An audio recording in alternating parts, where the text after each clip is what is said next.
because that's how I was raised.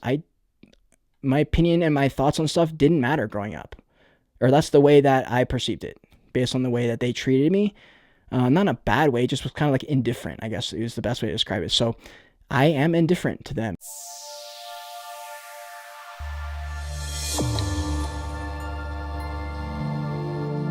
And as always with my podcast, if you're not going to watch it all the way to the end, you don't have to watch it all in one, but if you're not going to watch it all the way to the end, just don't bother watching, because it's like an entire thing, and it's kind of like requires you to watch from the beginning to the end for it all to make sense, if that even makes sense. Welcome to the Joyage Kingdom. I'm Cade, your guide. I'll be replacing the little voice inside your head for now, giving you a break from the constant internal monologue that is the human mind. I want to say first, thank you for listening or viewing on whatever platform you're on. If you haven't already, smash like in this video, subscribe to the channel, join the kingdom, follow me on all the socials. All the links are down in the description below. This is a little potty pod. We're going to be talking about some questions I've been avoiding, updates on my life, updates on YouTube, NFTs, my brand, all the things. It's going to be a little free fall, what's it called? Like when, freestyle, whatever it's called. So I'm going to pull up some of the questions I've had, and also just kind of update you guys on how I've been feeling, the shit I've been dealing with, the things that have sucked, the things that have been cool, things I'm excited about in the future. We're going to get into all the things. So the first question, I'm going to make it NFT related for the people who are just here for NFTs. What's my best NFT dub that I've seen so far? The one that comes to mind is just because it was so crazy was the Cool Man Universe buy, because I was literally live with you guys on YouTube. If you were there for it, it was crazy. I literally reviewed the project briefly. I didn't even do a full review, and I was like, hey, I fuck with this project a lot. I think I'm going to buy one. And so that night I bought one for like 0.1, and I bought one that I really loved. And I said, this is awesome, man. This project's really strong. I don't know why the hell the floor is so low on this. Everything about this project screams blue chip for me. I'm going to go ahead and buy one. I didn't have that much liquid. I would have bought 5 if I had. And literally 24 hours later, Gary Vee bought one, and I think he publicly came out, or someone found out. And literally the floor went from 0.1 to like 1.7 in 24 hours. And I woke up and I was like, well, goddamn. Either Gary Vee watched my video, or I'm one step ahead of Gary Vee. And I remember that was crazy for me. That was probably my biggest NFT dud that comes to mind. It's the one I'm most proud of, mainly because I still am a huge fan of that project. I never sold. I love that project. And yeah, I absolutely love that one. That was a huge dub for me. Huge vote of confidence. And the second one, my worst NFT mistake. The ones that come to my mind all came from like the summer, and so I don't really want to bring those up again because I didn't know anything back then. So a recent one, there was an NFT project called like NFT Degen Tunes or something like that. It was some random project with like nothing special about it other than some like cool art. It was cute vintagey art. Kind of reminds me of Cryptoon Goons. And me and my friend Devin were looking at it. It was still minting. It was at like 0.05. Floor was at like 0.1 or something like that. And we both were like, I mean, it's cool, but like, nah, not worth it. We're not in a huge bull run, right? There's no reason. This is not going to blow up. Well, the floor is at like 1 ETH right now, and that happened like 48 hours or like 3 days after, and we were just like, and it was crazy because like for the next day and a half, it was still minting, and we had a chance for like 2 days straight, and our friend Chase did mint, and he was able to sell for like a 12x, and we were both just like, so that was a big fat L. That's my most recent L, I would say. That's the only one that comes to my mind. So we'll go to the next question. Actually, no, we'll go into a quick update on my life just because we kind of transitioned from NFTs. We'll transition into my like recent run of NFT stuff. I've been making a lot of commission videos. I'm sure you've seen I've knocked out so many reviews. I've done a good bit of blue chips, but honestly, I've knocked out a lot of the big projects. So I've done a lot of new projects minting. And the problem is like there's nothing for me to gain out of a lot of these new projects minting because there's not that much information. They're all speculation, right? And so I've cultivated this new way of making income, which is new projects come to me and I review their project and I get paid to do that. And so I've gotten so many requests. It's ridiculous, honestly. And so with my growth of my channel, you know, I think I just saw the money as an opportunity to kind of secure myself a little bit, to get a lot of easy, free money content. And, you know, I did that. And it's not like those videos weren't helpful. They had a ton of value, but I think I got away from what I try and provide on my channel, which is like the strategy videos, the minting updates, zooming out episodes, NFT market updates, the stuff I like to make. And I found myself, I was making too many commission videos to keep up with myself. And I wasn't able to give myself the time to make a video like this. And so now like I finished out all like 90% of my commissions. I'm kind of like closing out on those. I'm going to be a little bit more picky moving forward. Because I'm getting a lot. I don't know if you guys know. That was one thing I wanted to talk about in this podcast is it may not seem like some of your creators that you follow are that busy, and maybe they're not. But for me, this is my job. I treat this like a 9 to 5. So I literally work 18 hours a day right now. I thought it was a joke when Gary said that, 18 hours a day. I'm actually putting in 18 hours a day, right? I'm sleeping 5 hours a day. That's been I've kept track for the last month. 5 hours is my max right now. Like literally I can't get more than 5 because I'm up till 3 and then I wake up at like 9 and like 5-6 hours, that's literally it. And so I put in work, bro. Like if I'm not editing, I'm filming. If I'm not filming, I'm researching. If I'm not researching, I'm editing. Like that's my life right now. And I'm trying to do as much as possible while we're in this gold rush. I'm trying to take advantage a little bit. And it'd be good to secure thousands of dollars to be able to put aside and not have that for my brand, not have that to spend, but for that to be like living money. That way I can be like, okay, I'm set. Like there's no chance that I have to go back to a job. And so that's kind of my goal. And so I've been doing a lot of those commissions. The problem is NFTs are really seductive. So I bought a lot of NFT art at the same time. But I know I need to focus on long term here. I need to secure my life first. And so I'm setting up like a bank account for rent. So I want to have like all my rent for the next year covered, so I don't have to think about that. That's not even that much money, right? Like $1,000, it's 12 grand. If I can get 12 grand, stick that into a savings account, not touch it, and that be every time I need to pay rent, I just pull out of there. I don't have to worry about commissions. Don't have to worry about running out of money. That's kind of my goal here.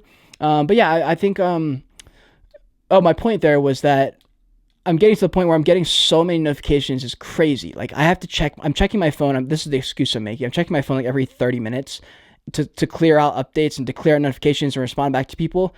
Because the other day I was at a hair appointment. I got new hair and I was gone from my phone for like 3 or 4 hours. I only checked it like once and I was so fucking behind. It was unbelievable. And I realized that every time I give myself more than like 3 or 4 hours, I'm like, there's so many notifications and messages that I'm just like, what the hell, dude? I'm at like 5,000, 6,000 followers right now. What is this going to be like when I'm at 100K? I can't. So I don't know. Right now I'm trying to figure out how best to do this. I don't want to employ anyone until I have very consistent income and I can ask them to rely on me full time and I can get full time work ethic back from them. And I can't ask that from someone until I'm set, if that makes sense. And so it's been kind of sucky because I literally can't manage all that at the same time. It's so much shit. So I've been kind of just struggling with that, trying to figure out how best to do that. I want to respond to everyone if I can. I'm definitely not being able to. There's also a lot of shit messages, a lot of people just asking me for, just trying to take advantage of me, basically saying, hey, like, or like stupid fucking projects saying, we want to give your project, your brand whitelist. I'm like, why, dude? I don't want your whitelist. There's like so many of those. And it's hard to discern which people and projects are trying to reach out to me on an organic, nice, approachable, good way versus projects who are just trying to get something out of me. And in this world, dude, you really don't know. Someone can message you with the most good intent ever, but really just trying to like squeeze something out of you. And the thing is, like, I'm definitely guilty of that. Like, I've definitely messaged people purely to get a collaboration or to get a podcast or something because that's all I really want from them. And that's the thing is, like, that's where I'm getting the same shit back. And so I'm trying to figure out that. That's just, I mean, this is all that is me figuring out how to be an influencer person, how to figure this social media thing out. And I'm still learning. There's a lot of things I knew going in because I've watched so many, but there's also a lot of things I have to learn on the go. And I'm cool with that. That's just some of the things I'm struggling with. Is just so busy. And I've got such a, this thing about being the best. And so I want to have the best content and also the fastest content and the most consistent content. And it's just hard, dude. Like, it's really hard to pull off all that at the same time and also live a life. I'm also trained to become a Reiki master, which is Japanese energy healing. If you've heard, it's like healing through your hand. Because I've always felt like I've had a spiritual connection with this universe. So I'm trying to become a Reiki master at the same time. I'm working on my Joyage Kingdom trailer, which I finally wrapped up. I have the Joyage Kingdom art exhibition. This whole 2 months has been too much shit. I've done too much, and I've realized that too much is too much. All right, if I have too much on my plate, shit's falling off the plate. And, I got there. I got it. I got most of it done. A few things fell off the plate, but I'm okay. I survived. And the lessons I learned is that is way too much shit. There's no reason to take on that much at the same time. The other lesson I learned is there's no reason to promise things before they happen. I'm just going to stop giving. There's no more of this, like, we're doing this in 4 months, because then for the next 4 months straight, I'm thinking about the fact that it's due in 4 months. So no more of that shit. I'm going to under promise, over deliver always. I'm looking at Christian Guzman as like my dude. Just work in the dark, put in your fucking hours, grind, pull your shit off, and then just like, boom, drop it. And obviously I'm going to show you guys the process as I'm going, but I'm not going to do any more of this. Like in 3 months, we're doing this, it's too much pressure in my head. There's no reason to do it. There's literally no rush.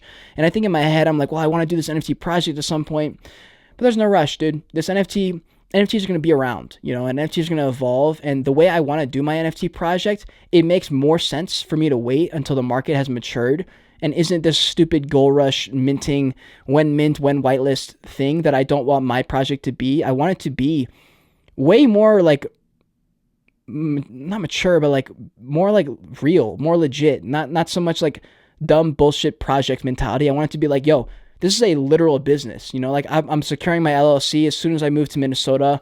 Joyage Kingdom is going to be a legit business, it's going to have everything taken care of. The art's going to be done. People are going to be paid already. I want to have the development, the contract, everything's going to be done before I ask anyone for their money. And I'm going to be using my own money. I've already spent thousands of dollars on samples for clothes. Here's one of the examples.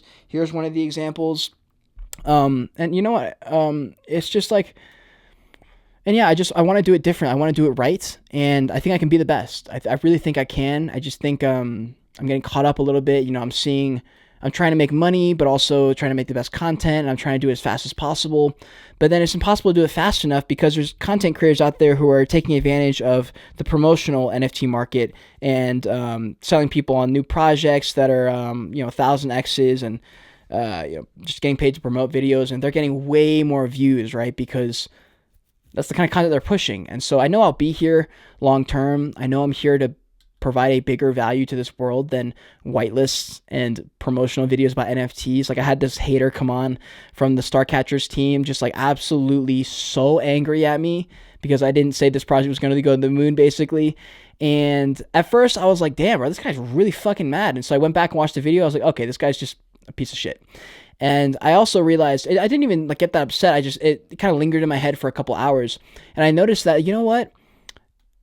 Not only does this really not matter, it's so insignificant in the grand scheme of things in my day, much less my week, much less my month, year, and lifespan for what I want to accomplish in this fucking world. I want to have kids. I want to have crazy experience, like life-changing experiences and unbelievable moments and a long-ass life, bro. And like this one video, this one person, this one day, one message is so hilariously insignificant that I literally just laughed it off. And it was the very first time I've genuinely been able to cast off a hater. Like I've always been able to do it and be like, I don't care, but I always cared a little bit. But this time I like logistically reverse engineered this moment and I was like, this like actually doesn't matter. For real, doesn't matter. And I actually was able to just toss it to the side. And I think part of that has been because I've really been focusing on mindfulness and not so much meditation, but being very aware of when I have thoughts and talking to myself. One thing that people say is to that voice that's always you're talking to, you're in the bathroom, you're like, should I do this? You're like, no, I shouldn't do that. It's like, who are you talking to?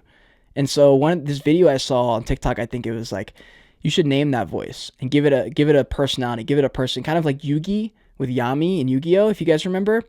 And I was like, fuck it, dude. Like I've always had this, everyone has like the feminine and masculine side, like your yin and yang. It's like kind of the same thing when you're a boyfriend or a girlfriend. And like when you're behind closed doors, the boyfriend's like, oh, babe, blah, blah, blah. And then when they're their friends, like, yo, shut up. You know what I mean? And so it's kind of like that. And I've always been very into my feminine side. I've just always kind of like suppressed it. And in the past couple of years, I've just kind of like let it loose a little bit more. And I found that I'm much more myself in that feminine arena. And because I've always kind of felt like I've always liked Twilight, like guilty pleasures, like I've liked like what's it called, chick flicks and stuff. I've always liked things that are perceived as girly, and I've always had friends that are girls more than guys for whatever reason. And I've kind of just been like, fuck it, dude. That's just how I am. I still have this bro side of me, which is mostly the side I show on my YouTube because there's a massive male audience for the content I'm creating. But also I have this feminine side, which is more not as much focused on grinding and like accomplishing. It's more of like, hey, let's take care of ourselves. Let's meditate. Let's focus on this. Let's focus on that. That's where my Reiki is coming in. I'm sure some of you guys are looking at me like, what the fuck are you doing a Reiki? Like, what are you doing? Like, that's basically like a yoga meditation style of thing. And that's something I'm truly interested in. I'm a very multifaceted person. There's a lot of interests I have. There's a lot of things I want to do. And a lot of people want to meet and a lot of experience I want to have. And so I'm just getting better at kind of just letting myself try things and not judging myself, not stopping myself. I'm getting way better at starting things. That's been my Achilles heel my whole life is starting anything. I remember in middle school, math was my worst subject because I literally couldn't figure out what step one was. I was like, what do I do first? As soon as I got step one, easy work. Like I finished the problem, no problem, and I do well. But getting that first step, I never could figure it out, and it's because I doubted myself and I didn't know, should I do this or this? Is this right or is that right? And so I'd sit there and not do either. When if I just done the first one and figured out that wasn't it, I could have just started the second one and been like, oh, this is it, and then finished the problem. But I was too scared to do either. And so indecision was the decision I chose, which is a decision. And so I've gotten a lot better at being like, okay, here's my list, and I've done this on my iPad. I just go on Procreate, I make a list. Here's 10 things I need to do in the next 10 days or so. Some of them are due today, some are due tomorrow, some are due in 10 days. And I would just check them off one by one. Every time there was one that was crossed off, erased it, put a new one on if there was a new one. And, there'd be some days where I'm like, oh, I can't do it. But I'd be like, bro, you just have to some of these are daily things, like post a TikTok. And so I'm like, you just have to fucking do it because you need to check this off. Just fucking do it. Do the fucking TikTok. I know you don't want to. I know you don't know which one you want to do, or should I start here? Should I do this one? Should I make a talking one? Should I find a trend? And it's like, bro, just fucking pick one. And I've gotten really good at that. And so it's been amazing, honestly. Let's go into a couple questions here. What's my phone background? What is my phone background? Oh, shit. It's this NFT I'm going to pop up on my screen right now. It's a new NFT I bought. I'm going to pop up who it was from. It was an absolutely beautiful piece, dude. Like, people who make this kind of art, props to you, man. I don't even know how the fuck that is possible. I recently made a couple of really good NFT purchases and sales, so I was able to buy some NFT art. As you can see, I absolutely love NFT art. I love art in general. And so being able to pick up some just incredible pieces has been amazing. So that's my phone screen when it's locked. And then my home screen is Charles Creative Viking. This is an oil pastel painting that I absolutely love. It's actually right here. The real one is right here. It's one of my favorite pieces ever. It's my home screen. It gives me nostalgic vibes. It helps me feel and connect with my inner child a little bit. And it brings me peace because it reminds me of like childhood movies. It reminds me of like Pinocchio for some reason. And I feel comforted when I think about that. And Charles is also a really dope guy. I've had a TikTok live with him. I've chatted with him all the time. He's a really, really cool guy. I want to meet up with him at some point. And so, yeah, man, that piece is just really special to me. And so that's my home screen. That probably won't change anytime soon. I like to cycle through my NFTs as far as phone backgrounds, but that one's just it's a rock. It's a good one. Let's see. Have I ever been rugged? Oh my God, yeah, I've been rugged so many times. Pumpkinheads is the one that comes to my mind immediately. That fucking project. Mighty Dragon's another project that rugs me. DAO Turtles got rugs by OpenSea, so I guess that's a rug. And then plenty more. I can't remember anymore. Let's see. What's my biggest fear? I think I've talked about this on a previous podcast, but definitely like someone that I love being killed. That would suck. Like someone in my life that I see all the time, that's part of my routine, part of my life, being killed. That would suck. That would suck beyond belief. Like if my child or my girlfriend or my wife or like whatever it ends up being, someone who I envision my life being with a lot, them being dead sucks. That sounds horrible. Like I think it's because of all those movies. Like if you ever seen Forever Young with Mel Gibson, when he's like a young guy, he goes out and he's getting fucking breakfast with his wife or his girlfriend, and she walks out to take a phone call and just gets hit by a car and dies. And it's like, bro, like I was supposed to live my whole life with, what do you mean you're dead? Like what the fuck, And that scares me because it's really hard for me to be vulnerable and let somebody out into my life, and that would just suck so bad. So that would suck. That would be probably my worst fear, honestly. Like especially if you're like 10 years into a marriage and you're really happy with them, and they die or they get cancer and they die or like something like that, man, that fucks me up. I hate thinking about that. Let's see. Will I ever sell Naked Noodle Girl? Probably not. It would have to be a lot of money. Do I keep any nudes of myself on my phone? Do guys do this? Because we know girls that I know a lot of girls do this. Half of these questions have come from Instagram and Discord, and then half of these I think I came up with my own. I think this is a question I got asked on my Instagram. So, do I keep nudes of myself on my phone? Yeah, I do. How much do I weigh? I weigh 175 pounds ish, give or take. Am I in good shape? Yeah, I'm in pretty good shape actually. I do stay in shape. I have a decently pretty healthy routine. I've also been working out for like 10 years. So it's really easy to maintain a good physique if you're not just going to completely let yourself go. That's all the questions I see that are good. I'm going to make a full video on this, but I quit weed recently. Smoking weed pretty much in general. I still smoke time to time, but I had this pen, this dab pen that was always here that I would smoke pretty much in like 2/3 of my videos, 3/4 of my videos. And I was getting to the point where I was like, bro, I don't even want to be high anymore. I'm just so sick of being high, but I can't help but get high. For some reason, it was that the pen was so convenient, so easy. And the main problem was it was such a nice pen. So I couldn't throw it away because I was like, oh, this is like $100 dab pen right here. Like, this is a very nice pen. No joke, a really nice pen. And the cart was still like halfway full, and I was like, man.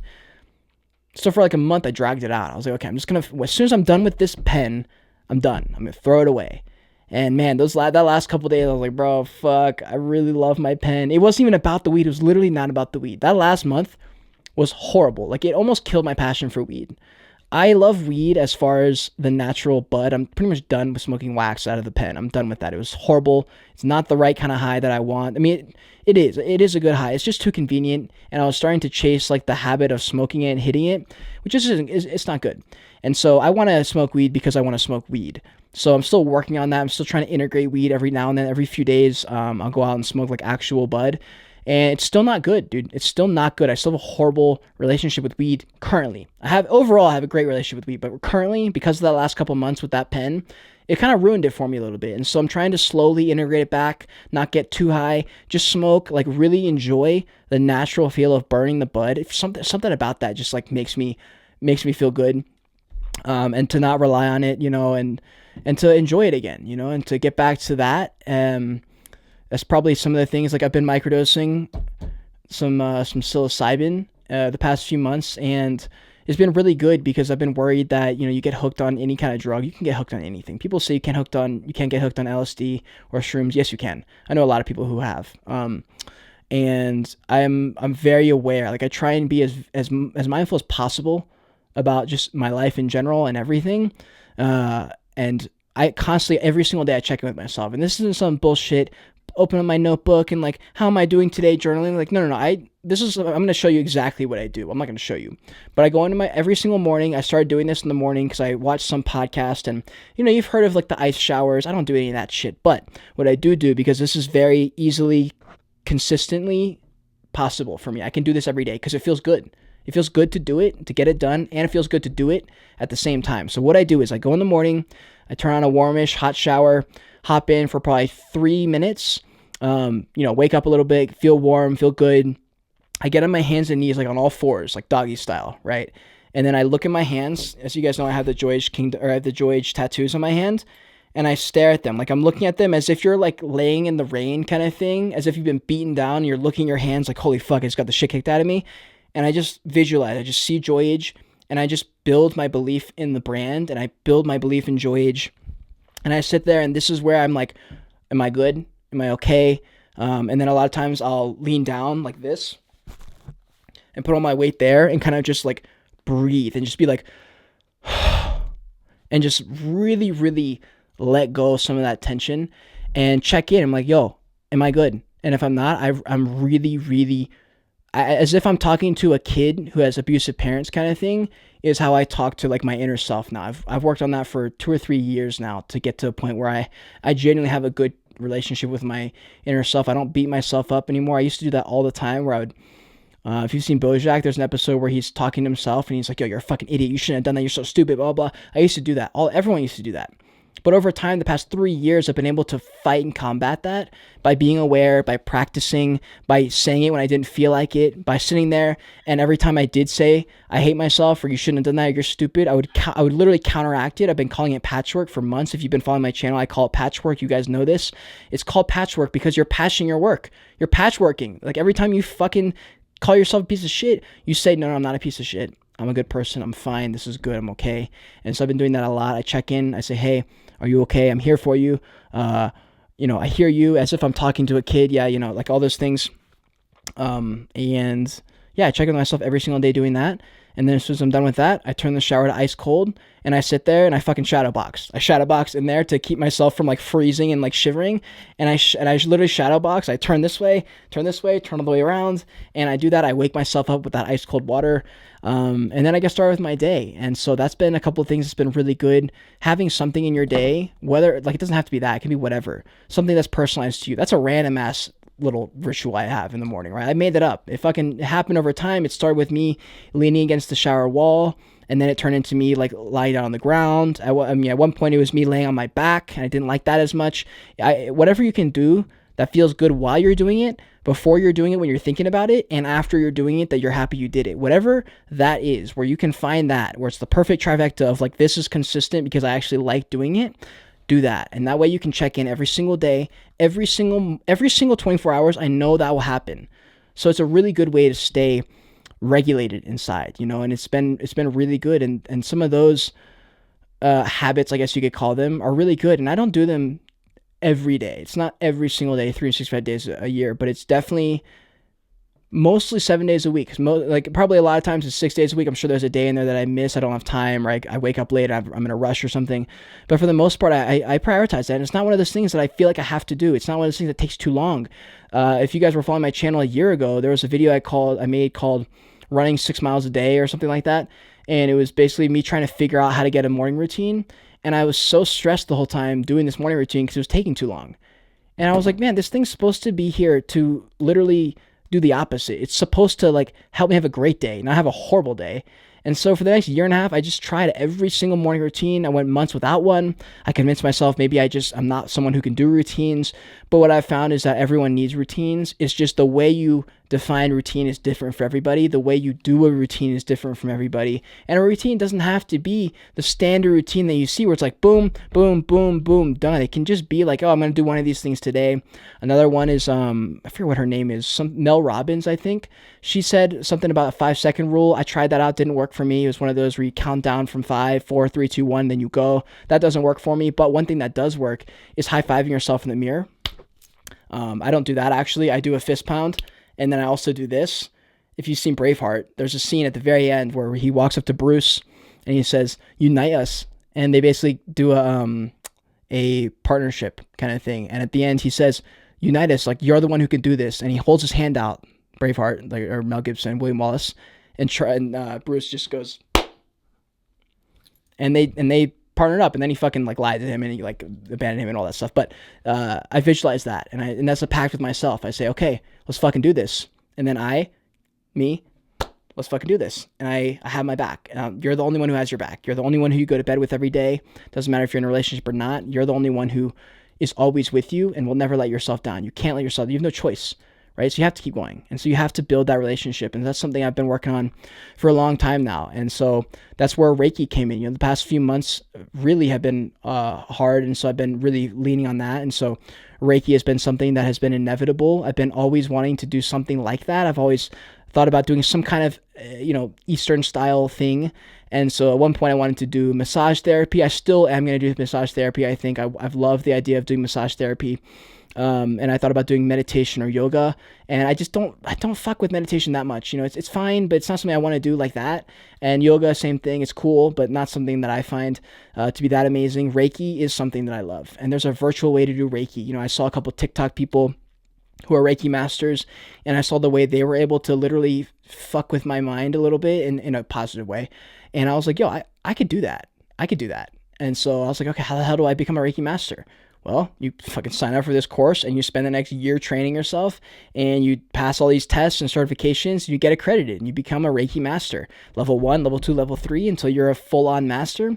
And that's something that I have no time limit on. I work on that when I can. I'm trying to get myself to be able to do it an hour a day, a few times a week. That's all I can offer right now. As soon as I have more time, I'm going to have a lot more time and energy to it. But currently, that's all I can do. And I've been wanting to start for a long time. I just was like, fuck it, I just need to buy this thing so I can just start and just give myself the opportunity to and not take any more excuses. Like, I need to be able to start doing this a few times a week and consistently do this.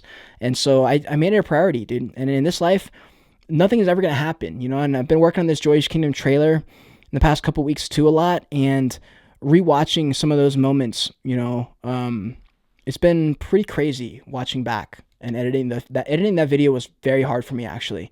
just seeing where I was at and the mentality I was in and the memories that I remember that I haven't seen, honestly, and I haven't revisited since that happened, because I went from, doing the trip 24/7, not looking back, to NFTs, to YouTube, and then I really haven't had time to reflect on that trip so much. And so being able to look on that and put together a video that was truly fucking a masterclass. I'm pretty good at making videos, and I've always wanted to make a cinematic movie style video. It's like 8 minutes long, to where it triggers your emotions and gets you to like cry, kind of thing, where you're like, oh my fucking God, that was powerful. I've always wanted to make a piece of content like that. That was truly powerful to me, and not only to me, to the person watching. And because I knew how much shit went into that, and because it was a year-long process of where I decided I want to be a YouTuber, I want to do something different, I want to get out of this 9-to-5 life, to me saying I want to do a podcast, to me realizing podcasting is my future, and it will always be, and it's always been something I've been good at my whole life. I've been told I'm going to be a clerk because I'm good at customer service, and I'm good at talking, and I'm good at creating an open, safe space. That's literally the qualifications to be an incredible podcaster. And I've noticed that because every podcast I've had has been incredible, and people have wanted to come back, and people who are way more qualified in every way possible love the show. And I'm like, okay, fuck yeah, this is it. This is me. And I study Lex Fridman. I study Joe Rogan. I can't help it. I know I want to be at the top. I will be at the top. And so seeing that, and then seeing me put together the car, rip out my car seats, make it into a mobile home, and then, me quitting my jobs and having that documented, watching that over again, and then me going on this trip, and then being able to put together just an epic fucking video, the trailer of my brand. It was incredible, and it was so amazing. And yeah, that's been my past couple months, honestly. What else? Another thing that I don't even know if this needs to be in the podcast, and I don't even know if there's any reason to say it, but I guess I'll say it because I haven't really said it out loud. So maybe it's just one of those things that I can stop thinking about it once it's out of my head.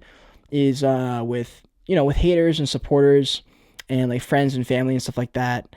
It's kind of interesting because my sister she's 18 or 19. She moved out, and I'm here right now just for a couple more months until my friend moves out of his house, and we're going to hopefully get a house together in Minnesota. So I'm here at my parents' house right now. And growing up, my dad was very focused. He works in Silicon Valley right now, but he used to be a teacher. He's been obsessed with computer science. Like, that's his whole life. His passion is computer science and teaching and education and stuff. And my mom's a music teacher from Japan. And so they kind of do their own thing. They do their shit.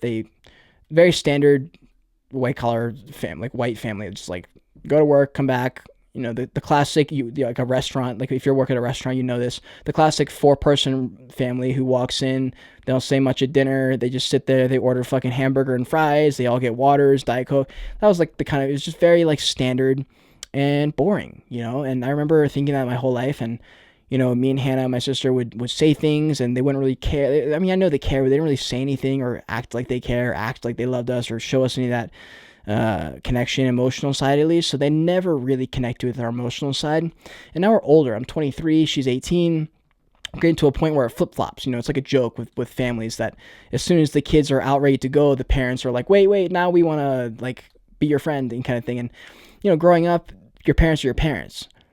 They're there to keep you alive, kind of thing. But there's an entire other sector of parenting that is emotional fostering that some parents do and some don't. Some people don't know about it.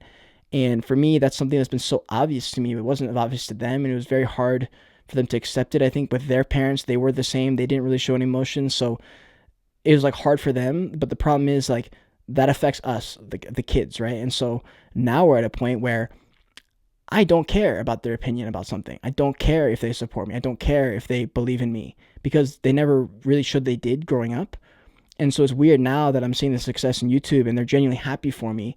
And they're like, oh, like, are you getting a shirt? Like, can I buy one of the Joyage shirts? Can I wear one? And I'm like, I don't fucking care. Like, sure, I don't care.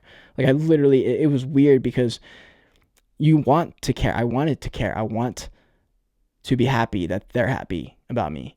But I genuinely do not give a single flying fuck if they do or not, because that's how I was raised.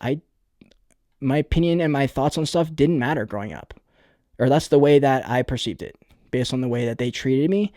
Not in a bad way, just was kind of like indifferent, I guess is the best way to describe it. So I am indifferent to them. And a song came on like somewhere for some reason called Cats in the Cradle by Guns N' Roses, and it was about the kid who grew up with the dad who was too busy for him, and then as soon as the kid was older, the dad had time and was like, hey, let's hang out, let's be friends. And the kid was like, no, why the fuck would I be your friend? Like, what? That doesn't even make sense. No. And he became his dad, basically, and he did the same thing to his kids. The difference for me is I know that story. I know it, I'm aware of it, and it's never been like that for me. You know, people who I choose to be in my life, my girlfriend, or I don't have a girlfriend. If I had a girlfriend, like when I have a girlfriend, you know, when I have a kid or all those things, that's an entire subject that I'm very, very, very passionate about and very much going to focus on that. I'm very aware that when you're a parent, you have to be a parent, but there's another sector that you can be their friend on a certain level and show that you care about things. You know, if their kid comes back and he's like, yo, I scored a soccer goal today, most parents are like, oh, great job, Johnny, way to go. Let's like fucking put your pants, let's go. You know, and that's the typical response from a typical parent because they don't care. The thing is, like now that I'm older, like I know that they did care, but you still need to show that, you know. And it's like with that project, Starcatchers, I said, like I know that the Starcatchers team is working hard, even though they're anonymous, but it doesn't mean that not showing it is the way to do it. Like, I know they are working hard, but you still have to show it. You still have to show it because that builds belief in it. And I grew up with an idea that they didn't care. And so I was like, okay, well, every time I tell them something, they don't really seem to care. So I pretty much got turned off the idea of telling them shit because every time I do, it's just not the response that I want. And it never is the response that I want. And so I just kind of gave up on it. And it's just weird, you know, like I think it's one of those things you grow out of, and over time, I will become more loving toward them or whatever. Maybe, I don't fucking know. But at this point in my life, dude, like I don't care. But it makes me sad that I don't care. But I honestly can't do anything about it. Like I just genuinely don't give a fuck. You know, like every time he asks me about it, I just have no desire to tell him. He's like, "Oh, how's the YouTube channel?" I'm like, "Fine, the exact same as it was 2 weeks ago." You know, and it's sad. I wish it wasn't that way, but it is currently. So that's the family update. I know they're not even watching this, so it doesn't really matter. I'm sure some of you guys are thinking, why don't you just tell your parents this? We have. We literally have, like, directly. You guys know how brutally honest I am. I've literally laid it out just like that, as reasonable as I can get. And they just, like, don't do anything, or, like, they don't put in the effort. And I'm just like, bro, I've already put my neck out there multiple times to try and get something out of here. And I get that it's awkward for you, but at the same time, you're a 50-year-old man, you're a 50-year-old woman. I'm 23. Why am I more emotionally available than you? I've been ready to stick it out. Like if they were to come to me and be vulnerable and share stories and do that, then I'd be down. But they just aren't. Like they just don't offer that. And I know they are more. That's why I think that there is hope in the future, because they're beginning to have their own life again. You know, they're not parents anymore. You know, I'm doing my own thing. There will be a point where I know it will be fixed, but currently that's my situation. I think I pretty much talked about everything, guys. If you guys want me to go live on these podcasts too, I thought about doing this live because I thought maybe it'd be better to connect with y'all. The issue is with my lives is they're very wishy-washy if they have good connection or not. Sometimes they're laggy. Let me know if you'd rather me do a podcast like this where it's more open-ended, freestyling. And let me know if you'd rather me do that live or just make a video like this. So anyways, I appreciate you guys all being here. If you made it to the end of this podcast, thank you so much. These are the videos that I truly, truly care about, and I care that people watch them all the way through. It's really important to me. And so if you did, comment down below. I got you. Because you're talking to yourself. I got you. You got you. You're the only person who has you. That is the code word if you made it end of this video. Comment down below so I know you made it here. Thank you so much again. Like this video, subscribe to the channel, join the kingdom, follow me on Twitter. All the links are down in the description below.